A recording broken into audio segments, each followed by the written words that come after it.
सुखदेव जी का जब जन्म हुआ तो माँ के गर्भ से जन्म होते ही वन की ओर भागने लगे। 12 वर्षों तक पहले माँ के गर्भ में रहे। व्यास जी प्रार्थना करते कि हे पुत्र बाहर आ जाओ ना, जब तक भगवान ये वरदान न दे दे कि मेरी माया तुझे स्पर्श नहीं करेगी तब तक मैं बाहर नहीं आऊंगा। भगवान ने कहा कि ठीक है, तुम्हारा जन्म होगा, हमारी माया तुम्हें स्पर्श नहीं करेगी। जब जीव माँ के गर्भ में रहता है तो वो नरक की यातना ही भुगतता है। उल्टा पैर ऊपर को है, सिर नीचे को है, तो वहाँ अनेकानेक प्रकार की उसे दिक्कतें होती हैं। माँ यदि ज्यादा गर्म खाना खा ले तो उसको दिक्कत होती है, तीखा खा ले तो भी समस्या होती है। तो वो भगवान से प्रार्थना करता है उस समय पे कि मुझे इस गर्भ से बाहर निकाल दे, मुझे इस नर्क से मुक्त कर दे। मैं सिर्फ तेरा ही नाम जपूंगा, तेरा ही काम करूंगा, सत्कर्म करूंगा, पुण्य करूंगा, धर्म करूंगा, अच्छे अच्छे कार्य करूंगा।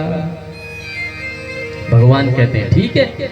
9वां महीना आता है और भगवान की कृपा से वो बाहर आ जाता है और बाहर आते ही माया उसको स्पर्श कर लेती है। वो सब भूल जाता है, उसका बोध सब हट जाता है। अब संसार में रमने लगता है और उसको जगत अपने दिखाई देने लगता है। लेकिन ये सुखदेव जी ये तो परम हंस हैं, इन्होंने जन्म लिया और जन्म लेते ही इनको माया का स्पर्श नहीं हुआ, इनको परम तत्व का बोध था। ये वन की तरफ जाने लगे। पुत्रेत तन्मय तया तरवो भिनेदु। जब जन्म हुआ वन की तरफ जाने लगे तो व्यास जी ने कहा कि हे पुत्र, जब कुछ भी पुत्र होता है या पुत्री होती है तो उनके संस्कार किए जाते हैं। 16 संस्कार हमारे यहाँ बताए गए। अनपेत मपेत कीर्तम, कम से कम मुझे यज्ञोपवी संस्कार नहीं कराने दोगे। और पुत्र पुत्र कहते हुए व्यास जी पीछे पीछे भाग रहे हैं और सुखदेव जी आगे आगे चल रहे हैं। सुखदेव जी जब जंगल में गए, पुत्र पुत्र पुत्रेत तन्मयतया, पुत्र के मोह में व्यामोहित हो गए। मानो वनों से आवाज आई कि हे महाराज, इनका जन्म तो ये तो परमहंस हैं, इन्हें तो माया भी स्पर्श नहीं करेगी, ये तो परम तत्व को प्राप्त करने वाले हैं और आप इनको इस जगत में बुला रहे हैं। व्यास जी को बोध हो गया कि मेरा पुत्र का जन्म तो बड़े अच्छे कार्यों के लिए हुआ है, ये तो परमहंस है। व्यास जी वहां से वापस आ गए। सुखदेव जी का बड़ा सुंदर वर्णन आता है कि एक बार नारद जी पार्वती मैया के पास में गए और नारद जी ने कहा कि मैया, सुर नर मुन सब की यह रीति, स्वार्थ लाग करें सब प्रीति। इस संसार में कोई किसी का नहीं है, जब तक स्वार्थ है तभी तक अपना है। जिस दिन स्वार्थ निकल गया बराबर हो गया। सुर नर मुन सब की यह रीति, स्वार्थ लाग करें सब प्रीति। जिससे मतलब है उससे जी हुजूरी चल रही है। तो मैया ने नारद को समझाया कि नहीं नारद, ऐसा नहीं है। हमारे घर में देखो हम कितने प्रेम से रहते हैं। देखो भोलेनाथ का वाहन है नंदी, अब भगवती का वाहन है शेर। अब शेर और बैल एक जगह रह सकते हैं? नहीं रह सकते। लेकिन देखो हमारे घर में आराम से रह रहे हैं। भोलेनाथ के गले में है सर्पराज जी और गणेश जी का वाहन है मूषक। सर्प और मूषक कभी एक जगह रह ही नहीं सकते। लेकिन देखो हमारे घर में हम बड़े प्रेम से रहते हैं, बड़े आनंद से रहते हैं।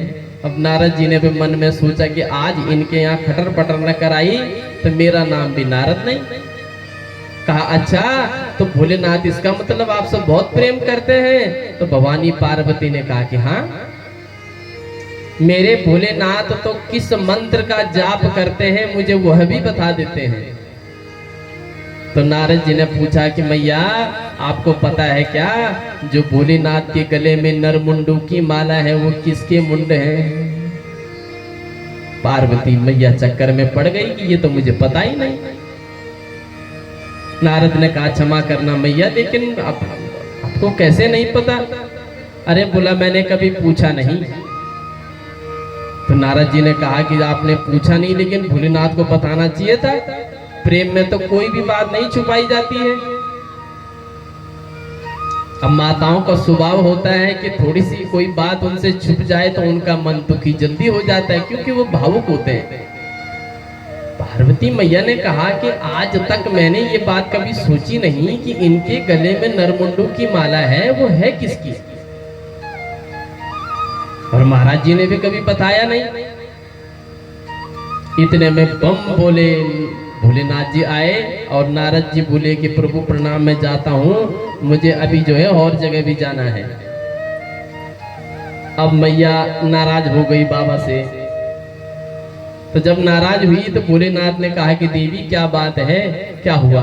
आज तुम थोड़ा सा नाराज लग रही हो। अरे बोला तुम बात मत करो बस। भोलेनाथ ने कहा देवी क्या बात है, बताओ तो सही। बोला तुम मुझसे हर बात छुपाते हो, कोई भी बात नहीं बताते हो। भोलेनाथ ने कहा कि देवी ऐसा नहीं है, हम तो तुमको हर एक चीज बताते रहते हैं। तो मैया ने पूछा कि अच्छा ये बताओ, तुम्हारे गले में जो नरमुंडों की माला है वो किसकी है? और तुमने आज तक कभी मुझे बताया नहीं।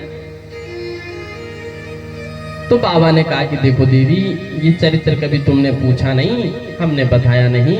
ये जो नरमुंडों की माला है ये सब तुम्हारे ही मुंड हैं। जब जब तुम मर जाती हो तुम्हारे मुंडों के मैं माला बना देता हूँ और अपने गले में धारण कर देता हूँ। भगवती पार्वती ने कहा कि वाह महाराज, मैं तो हर बार जन्म लेती हूँ, मर जाती हूँ, और तुम मेरे मुंडों की माला गले में धारण कर लेते हो, और तुम तब से अमरनाथ बने बैठे हो। जीवन मरण सिर्फ मेरा ही होता है, तुम्हारा नहीं होता है। तो भोलेनाथ ने कहा कि नहीं देवी, हमारा कभी मरण नहीं होता है। तो पूछा फिर क्यों, आपका ऐसा क्या बात है आप में जो आपका कभी जीवन में मरण नहीं होता है? भोलेनाथ ने कहा कि देवी, हमने अमर कथा का पान किया है, इसीलिए हम अमरनाथ बने बैठे हैं। बोलो अमरनाथ भगवान की। अहो बाबा, आपने अमरनाथ की कथा सुनी है, मेरे को नहीं सुनाई। मुझे भी अमरनाथ की कथा सुननी है, मुझे वह अमर कथा सुननी है, मुझको भी वह कथा सुनाओ। भोलेनाथ ने कहा कि देवी, कथा तो हम तुमको सुना देंगे, लेकिन मेरी एक शर्त है कि तुम्हारे अलावा उस कथा को और कोई ना सुन पावे। मैं यहाँ से डमरू बजाता हूँ, बाबा ने डमरू बजाया, जितने भी जीव जंतु थे सारे के सारे डर कर भाग गए। कहा हे देवी, तुम फिर भी बाहर जाओ और देख कर आओ कि कोई भी जीव जंतु बाहर ना हो। माँ भवानी पार्वती बाहर गई, देखा कहीं दूर दूर तक कोई भी जीव जंतु नहीं दिखाई दिया, परंतु एक अंडा था और वो वहां पे बाहर पे था। अब पार्वती मैया ने सोचा कि ये अभी जन्मा ही नहीं तो ये क्या कथा सुनेगा। अब अंदर आ गई, कहा प्रभु कोई भी बाहर नहीं है। तो भोलेनाथ ने कहा देखो देवी, हम आंख बंद करके कथा को सुनाते हैं। अब जब कथा सुनाई जाती है तो एक हुंकार भी होना चाहिए। पहले जमाने में जब कथा सुनते थे तो सामने से या मुंडी हिलानी पड़ती है। अब आंखें बंद है, मुंडी हम देखेंगे नहीं, तो तुम ओम ओम का उच्चारण करना या हूं का हुंकार भरते रहना, हमको लगेगा कि तुम कथा को श्रवण कर रही हो। अब भोलेनाथ ने कथा आरंभ करी। बोल श्रीमद् भागवत महापुराण की, बोलो राधे राधे। कथा आरंभ हुई। कथा आरंभ होते होते होते होते जो है माता भवानी पार्वती को नींद आ गई। अब जैसे ही पहला स्कंद समाप्त हुआ, वो जो अंडा था वो चटक गया, वो फूट गया। दूसरे स्कंद में उसने तोते का रूप ले लिया और थोड़ा बड़ा हो गया। अब माँ पार्वती हुंकार भर रही थी और तोता नकल करने में बहुत तेज होता है। भजमन नारायण नारायण